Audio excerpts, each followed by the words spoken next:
সালমান আল ফারিসি রাদিয়াল্লাহু আনহু উনি আরব মানুষ ছিলেন না, নন আরব ছিলেন, পার্সিয়ান, ফার্সিতে কথা বলতেন, মানে ইরান থেকে এসেছিলেন। উনি প্রথমে অগ্নি উপাসক ছিলেন। কি ছিলেন? অর্থাৎ ওই যে জরাথুস্ত যারা আগুন দেখলে এরা পূজা করে, আগুনের পূজা যারা করে, জরাস্ট্রেনিয়ান, এই ধর্মে বিশ্বাসী ছিলেন।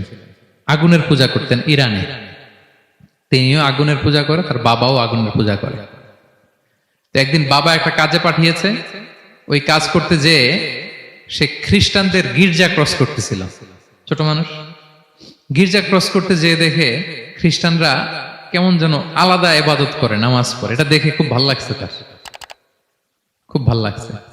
বাড়িতে এসে বাবারে বলে, বাবা আমি দেখলাম যে খ্রিস্টানরা তাদের চার্চে গির্জায় নামাজ পড়ে, এটা তো অনেক সুন্দর, আমরা যে আগুনের সামনে যা করি এটার চেয়ে ওইটা সুন্দর। বাবা বলে, খাইছে, ছেলে তো আমার শেষ হয়ে যাবে। তো বলতেছে, না না বাবা, আমরা যে আগুনের উপাসনা করি এটাই ভালো। উনি বলেন, না, আমি অনেক চিন্তা করেছি, ওরা যেভাবে গডের কাছে চায় ওইটা শ্রেষ্ঠ। বাবার সাথে ছেলের, সালমানের অনেক তর্ক বিতর্ক। পরে বাবা ভাবলেন, যদি ওকে না আটকাই তাইলে প্রভাবিত হয়ে সে খ্রিস্টান হয়ে যেতে পারে। তো ঝগড়া তর্ক বিতর্ক শেষে তার পিতা তাকে শেকলবন্দি করলো। কি করলো? পায়ে শেকল লাগায় রাখছে। কিন্তু ছেলে তো মনে মনে খ্রিস্ট ধর্মের প্রতি আকৃষ্ট হয়ে গেছে।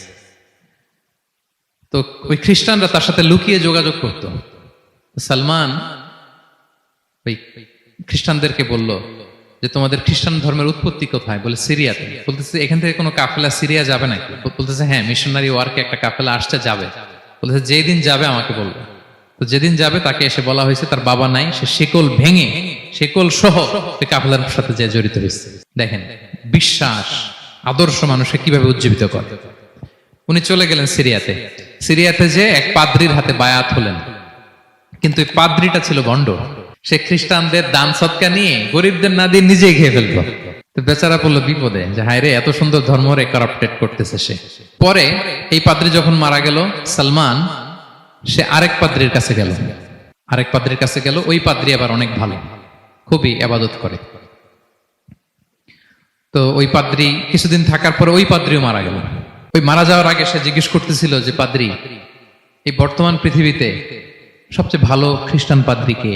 বলতেছে, আর কেউ নাই। যদি ভালো খ্রিস্টান পাদ্রি তোমাকে পেতে হয়, জানতে হয়, তোমাকে ইরাকের মোসেল শহরে যেতে হবে। এবার মোসেলে যে সে আরেক খ্রিস্টান পাদ্রির কাছে থাকলো। কিছুদিন পরে ওই পাদ্রিও মারা গেল।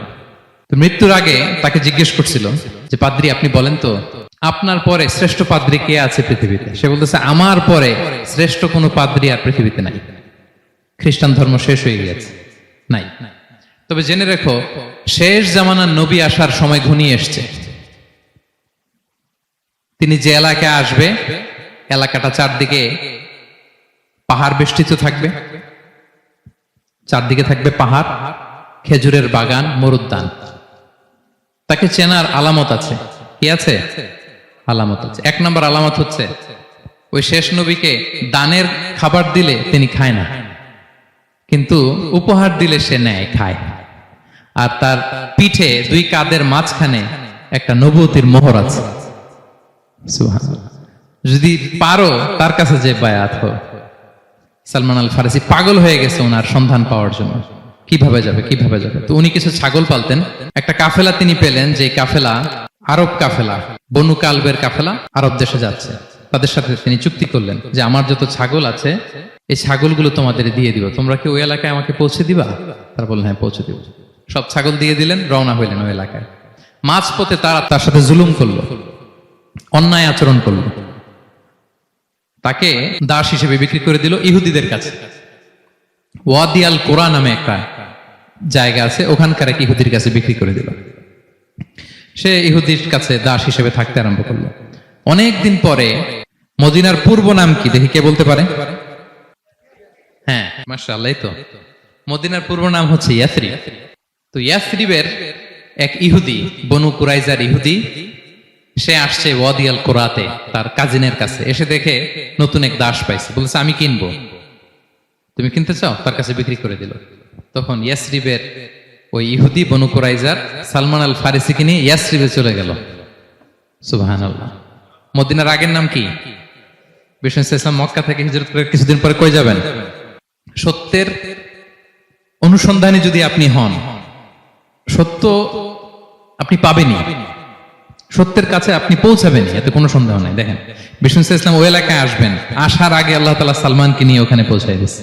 তিনি ওখানে থাকলেন, দীর্ঘদিন থাকলেন, খেজুর বাগানে তিনি কাজ করেন আর অপেক্ষা করেন যে কবে বিষ্ণু ইসলাম আসবেন। একদিন তিনি খেজুর গাছের উপরে কাজ করতেছেন, হঠাৎ ইহুদিরা বলা বলি করতেছে, আজকে ওই মক্কা থেকে কোন এক লোক নাকি আসছে কোবাপল্লীতে, সবাই বলে সে নাকি নবী, সবাই বলে সে নাকি। এই কথা শুনে উনি খুশিতে ওই খেজুর গাছ থেকে ধপাস করে নিচে পড়ছে। নিচে পড়ে মালিককে বলতেছে, কে আসছে কে আসছে। এই কথা শুনে মালিক রেগে মেগে তাকে মারতে আরম্ভ করলো, যে তোমার জেনে কি লাভ, যাও এখান থেকে। তার মানে সুবহানাল্লাহ, সালমান আল ফারিসি তিনি জেনে গেলেন যে বিষ্ণু ইসলামের আগমন ঘটেছে। আপনারা জানেন যে হিজরতের যে রুটটা, বিষ্ণু ইসলাম সরাসরি ইয়াসরিবে বা মদিনায় না ঢুকে প্রথমে কুবাতে ঢুকেছিলেন, কুবাপল্লীতে কিছুদিন ছিলেন, মসজিদে কুবা নির্মাণ করেছেন। তো তিনি তো সত্যের সন্ধানী হয়ে পাগল, আল্লাহর কাছে সবসময় দোয়া করতেন, আল্লাহ সেই আখির জামানার নবীর সন্ধান যেন আমি পাই। সালমান আল ফারিসি রাদিয়াল্লাহু তাআলা আনহু, ওই যে তার পাদ্রীর শিখিয়ে দেয়া যে আলামত, তিনি দেখলেন ঠিকই তো ইয়াসরিবের দুই দিকে হাররা আছে, মানে পাহাড় বেষ্টিত, আবার খেজুরের বাগান আছে। এবার তিনটা যে আলামত দিয়েছিল, ওই আলামত চেক করার জন্য কিছু খেজুর নিয়ে কুবায় চলে গেলেন। কুবায় যেয়ে দেখেন বিষ্ণু ইসলাম সাহাবাদের নিয়ে বসা। তো তিনি বিষ্ণু ইসলামের সাথে পরিচিত হয়ে বললেন, এই যে কিছু সাদাকার খেজুর আমি আপনার জন্য এনেছি, নেন। বিষ্ণু ইসলাম বললেন, ওই যে ওদেরকে দাও, ওই যে গরিব সাহাবারা, ওদেরকে দাও। বিষ্ণু ইসলাম খেলেন না, সে মনে মনে বলতেছে, এই তো একটা পেয়ে গেছে, একটা পেয়ে গেছে। উনি কিন্তু খায় নাই, ধরেও নাই, বলতেছে যে ওদেরকে দাও। দিল, সাহাবারা খেল। এরপর বিষ্ণু ইসলাম কুবা থেকে মদিনায় চলে গেলেন, তখনও মদিনার নাম হয়নি, ইয়াসরিবে গেলেন। এবার কিছুদিন পরে আরো কিছু খেজুর নিয়ে সালমান রাদিয়াল্লাহু তাআলা আনহু বিষ্ণু ইসলামের কাছে গেলেন। এবার যে বললেন, কিছু খেজুর আমি উপহার হিসেবে আপনার জন্য এনেছি, আপনি কি গ্রহণ করবেন? বিষ্ণু ইসলাম বললেন, অবশ্যই গ্রহণ করবো। বলেই তিনি একটা নিয়ে খেতে শুরু করলেন, খেলেন এবং বিতরণ করলেন। মহা খুশি, এই তো পেয়ে গেছি দুইটা সাদাকার খেজুর, বলেছি ধরেও নাই, খায় নাই। যখনই বললাম উপহার, খেয়েছে। এবার বাকি রইল কয়টা? সেটা কি? নবুয়তের সিলমোহর, দ্য সিল অফ প্রফেসি। এটা তো দেখা এত সহজ না, যদি এদিকে থাকে, জামা পরে থাকলে দেখা যাবে? তো এটার জন্য প্রায় যায়, কিন্তু ব্যাটে বলে হয় না, ট্রাই করে কিন্তু দেখা যায় না। একদিন তিনি গেলেন, এবং এটার জন্য তো পিছে পিছে থাকতে হবে, কি বলেন? কথা নেই বার্তা নেই, হুট করে পিছু পিছু ঘোরা যায় নাকি কারো? একদিন একটা উপলক্ষ তৈরি হলো, সেটা কি? বিষ্ণু ইসলাম, এক সাহাবী মারা গেলেন বাকি উল গারকাদে, মানে যেটাকে আমরা জান্নাতুল বাকি বলি, ওই কবরস্থানে ওই লাশ নিয়ে যাচ্ছে, সবার সাথে সাথে বিষ্ণু ইসলামও যাচ্ছে। তো এখন তো একটা সুযোগ, পিছনে পিছনে যাওয়া যায়, কি বলেন? এইবার সালমান এসে পিছু ছাড়ে না, নবীজির পিছনে পিছনে যায়, কিন্তু স্বাভাবিক যাওয়া না। একটা আছে সিম্পলি হাঁটা, এরকম না, একবার এদিকে যায়, একবার ওদিকে যায়, একবার এদিকে যায়। আর অন্য সাহাবারা মনে মনে ভাবে, ঘটনা কি, এরকম করে কেন লোকটা? কিন্তু বিষ্ণু ইসলাম তো জানেন কেন এরকম করতেছে, ঠিক কিনা বলেন? বিষ্ণু ইসলাম সেদিন দুইটা চাদর পরেছিলেন, একটা নিচে আর একটা উপরে, নিচে লুঙ্গি আর একটা চাদরটা দিয়ে গা ঢেকেছিলেন। বিষ্ণু ইসলাম ইচ্ছে করে পিঠের চাদরটা একটু নিচের দিকে নামালেন, যাতে করে সে যেটা খুঁজতেছে ওটা দেখে ফেলে। বিষ্ণু ইসলাম চাদরটাকে একটু করে নিচে নামালেন, নামানোর সাথে সাথে তিনি দেখলেন দ্য সিল অফ প্রফেসি, মাহরুন নবুয়া। দেখার সাথে সাথে সালমান আল ফারিসি চিৎকার দিয়ে বিশ্বনবীকে জড়িয়ে ধরলেন এবং ওই জায়গাটাতে দুই ঠোঁট দিয়ে চুমু খেলেন, কাঁদতে শুরু করলেন।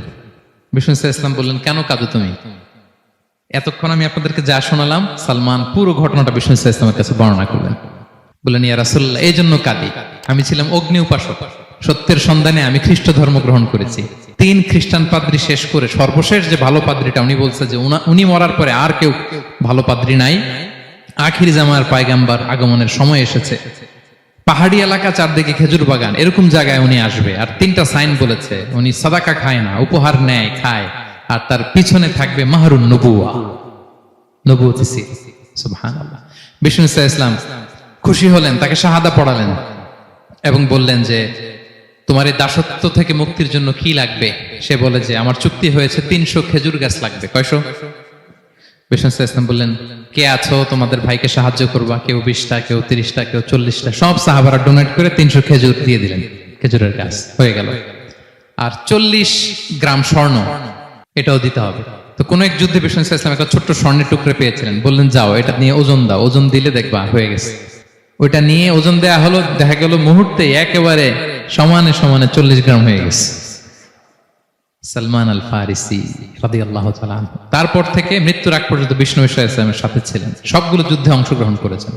এবং 5ম হিজরিতে ওই যে পরীক্ষা খননের কথা আমরা জানি না, দ্য ব্যাটল অফ ট্রেঞ্চ, এই বুদ্ধিটা আসছিল সালমান রাদিয়াল্লাহু তাআলা আনহুর মাথা থেকে। এটা হচ্ছে ওনার ব্রেন চাইল্ড। কারণ আরব দেশে এরকম পরীক্ষা খনন করার ট্রেডিশনই ছিল না। উনি তো আরব দেশের না, আসছে পারস্য থেকে। ওনার এই বুদ্ধি পরামর্শ নিয়ে বিষ্ণু ইসলাম 5ম হিজরিতে পুরো মদিনার চারদিকে খনন করে এই পরীক্ষা করেছিলেন। Be a part of our vision. Do listen and share the khair.